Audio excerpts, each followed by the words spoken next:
Hello, my name is Ejaj Meemo and I'm a technical support engineer here at the Winners UK office. This demonstration today will focus on how we can use commercial off-the-shelf hardware and software and integrate it into a complete solution for various aerospace and defense customers. Before I start my demo, I'll introduce you to the instrument setup I have here. Firstly, let's look at the generation side. I have an M8190 to create complex arbitrary waveforms, and in this case, the radar signals. It is a 12 gigasamples per second AWG and has advanced sequencer programmability that I'll be covering in the demo as well. Next, we have the signal generator E8267D that I use to upconvert my waveform to the desired frequency and is extendable up to 500 GHz. This IQ modulation is achieved by connecting the outputs of M8190A to the wideband inputs of the PSG at the rear end. Next, to look at my signals in the frequency domain, I need a spectrum analyzer, preferably a PXA 9030A with 160 MHz analysis bandwidth. I also have a 13 GHz 90000 series oscilloscope, which is important to look at ultra-wideband radar signals, and I'll cover why this is important as well. Finally, in the software side, I will be using MATLAB and SystemView to compute and generate the signals, and also the VSA software to analyze, demodulate, and carry out different vector measurements. Okay, so the reason why I said that I would be using a high bandwidth oscilloscope and not a lower bandwidth one is because if I have an external down converter hardware in between my setup, I would actually be adding local oscillator phase noise and mixer impairments. I would be adding intersymbol interference from my RF and IF filters. I would be also adding different form of distortions onto the measurement. So this would actually not measure the true performance of my transmitter, or in the case if I have a DUT in between my setup, it will actually not be measuring the true performance of that DUT. So this is not ideal. Okay, a few considerations before we start our demo. The first thing we do is connect our differential outputs from channel 1 to I plus and I minus, and the differential outputs from channel 2 to Q plus and Q minus of the E8267D PSG's rear end wideband inputs. The second thing we do is connect the sample marker out of channel 1 to the auxiliary trigger input of the oscilloscope. The reason why we do this is because the signal goes into the ADC but also separately goes to the trigger logic. The trigger path does not have high frequency circuitry, so the signal gets attenuated and eventually lost in the noise floor above 5 GHz frequency. So we can't really trigger from channel input anymore. That is why we will be using external triggering with sample markers. We are now ready for the demonstration. The first thing I'll do is open up a MATLAB run script called IQ Tools, available to download for free from our Agilent website. This is a very easy to use script capable of creating complex waveforms, in this case the radar signals. We'll configure the instrument connections by putting on the addresses and testing the connection. Green means they are now ready to be used. We'll set up the up conversion frequency to 10 GHz, which is also the frequency set on my signal generator.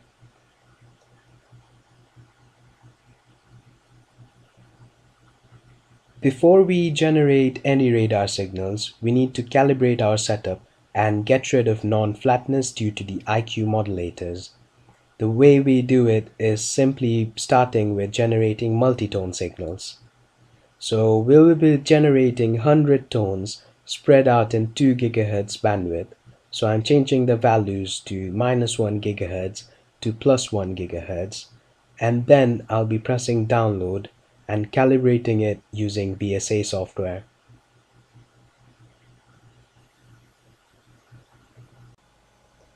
The signal is now downloaded to the M8190 and up converted using the PSG to 10 GHz. I'm looking at the signal using VSA software, which is using the oscilloscope as its hardware. One imperfection of a vector signal generator will be the amplitude flatness of the IQ modulator. A modulated signal will exhibit a certain amount of amplitude tilt, ripple, and roll off across the passband of the modulation bandwidth. If I change the scale settings, you'll see that I have around 6 dB of non-flatness, which is clearly not acceptable if I try to create a wideband radar signal. To eliminate this, we will be measuring the frequency response and then pre-distorting it using the calculated tab values that MATLAB automatically does for us. And as you can see, my frequency response becomes really flat, and we can further recalibrate it if we want till it can't be fixed anymore.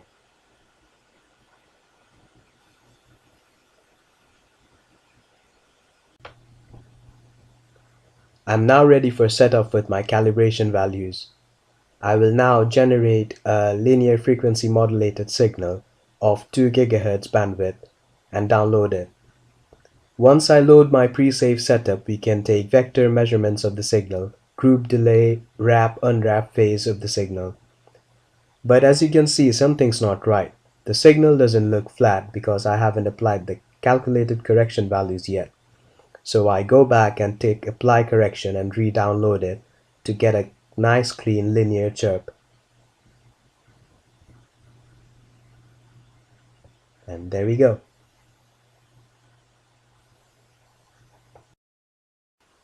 On this part of the demo, I'll show you how to take scalar measurements and use segmented memory to better utilize the acquisition. I've just set the trigger to auxiliary to stop the flickering on my waveform. Now I can use the built-in measurement functions, for example pulse width, from the drop-down on the left, but I have to be careful because it will take the measurements of the 10 GHz signal and not the envelope of the signal. So a very unique feature of the oscilloscope, the user-defined function software lets our oscilloscope seamlessly integrate custom functionality onto the Infinium 90000 menus. So I've just put a custom MATLAB script to create an envelope on top of my waveform. And if you're interested to learn about the code, either contact me or Dominic Walker. The other problem I have here is the dead time in between my signals. This is not really something I'm interested at. This is where segmented memory comes in. It captures bursting signals at maximum sampling rate without consuming memory during periods of inactivity. But before we go on to that, I would need to apply some predefined measurement on top of my function. So for example, rise time now. I can even include fall time on top of it. And once I'm happy with all the measurements that I want to take, I can then start the segmented memory acquisition.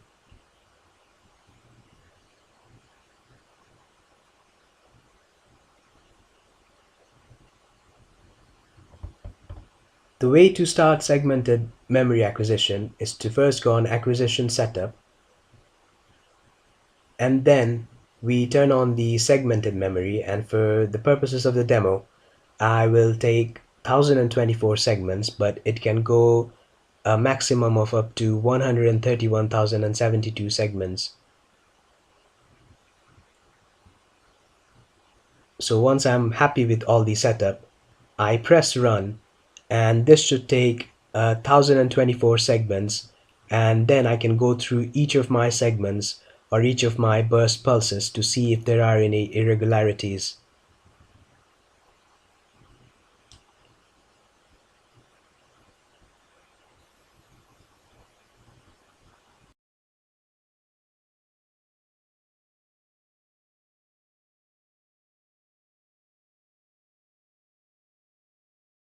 Before I actually show you the demo for waveform sequencing, let me first describe you what it actually means.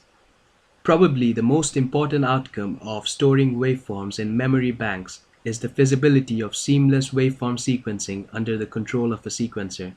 This means long, complex waveforms can be split in shorter segments, and this allows branching between segments under programmatic control. So as an example here, I have two segments, each of 1000 samples of length, that I'll be using to create a long waveform. So first I define my sequences. So the segment A, I define it to be repeated 3 million times. And then the segment B, which is an irregularity, for just one time. And then segment A again for 5 million times. Then what I get is an output waveform of 8 gigasamples.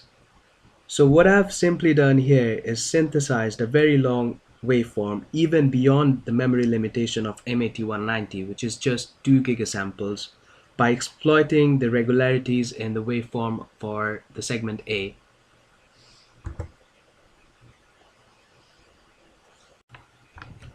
I'll show you now how waveform sequencing can be applied to create frequency hopping spread spectrum scenario.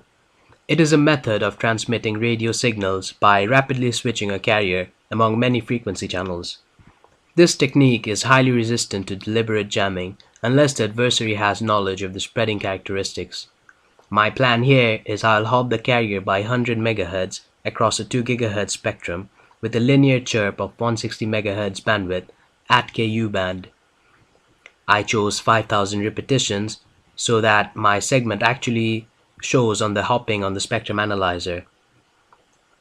Please bear in mind that you can also define each of the segments to be any other waveform and repeat it according to your requirements. This video will continue to show how I set the values and then check my signal on the spectrum analyzer. On the next part of the demo, I'll show you how to download digitally modulated signals, and in my case QAM16, onto the segment memory, and how to use an equalizer to digitally pre-distort my signal and to get a nice clean QAM16 signal.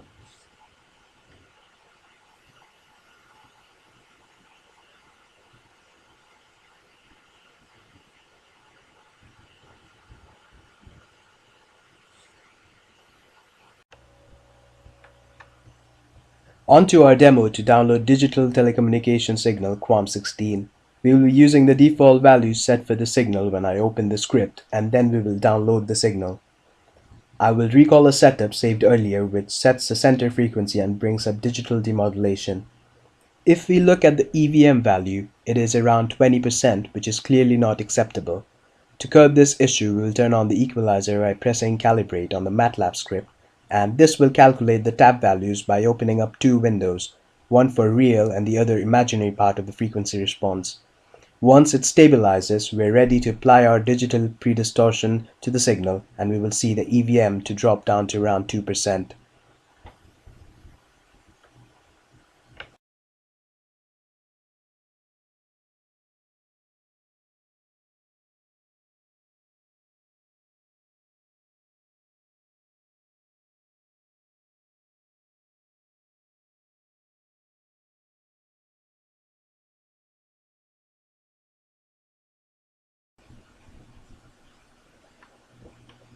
Testing of radar systems can be extremely time-consuming and expensive.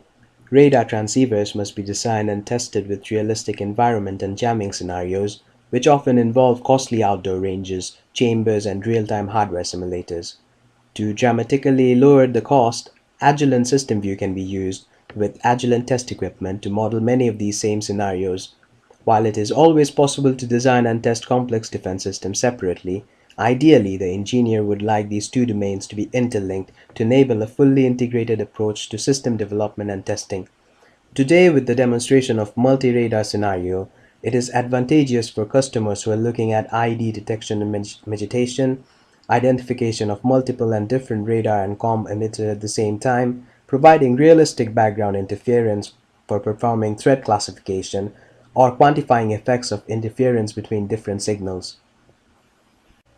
So the idea is we design our radar setup on system view using the radar library, and then we validate and test it. The first thing I need to do before I open system view is to change the target of the firmware so that it does not automatically select ports and numbers for the connection, but use the value specified, which is localhost port 5026.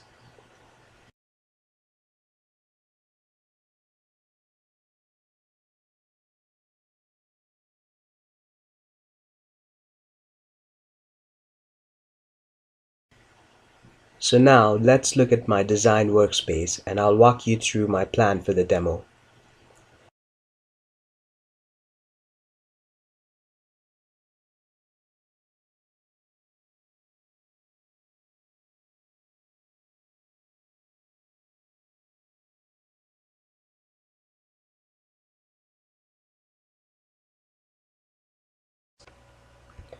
Let's talk about the signal combiner first. This block enables the creation and combination of multi-emitter signals within the simulation environment. Through resampling, multiple emitters are combined into a single waveform that can be downloaded to the M8190 for playback.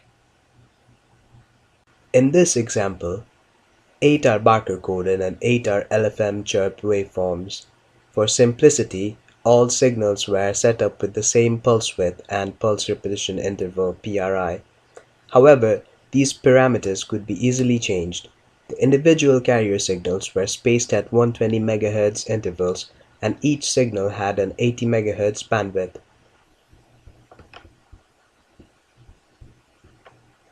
Now let's view the signal on a spectrum analyzer.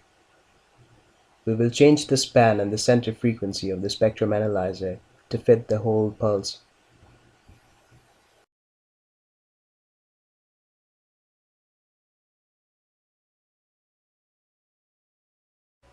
As you can see, the 16 radar pulses have been downloaded successfully. I've opened the VS89600A software now, which is connected to my oscilloscope, and I'll recall a setup to do some vector measurement on the 10.72 GHz radar signal.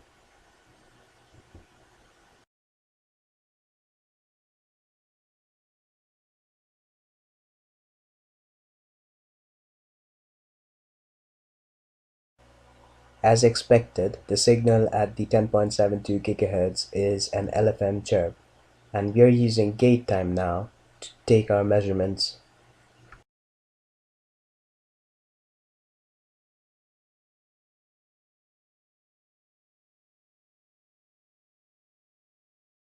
I will recall another setup now, which will allow me to take simultaneous measurements at different center frequencies for the different radar signals. This will allow me to check interference if there is any happening between the radar signals.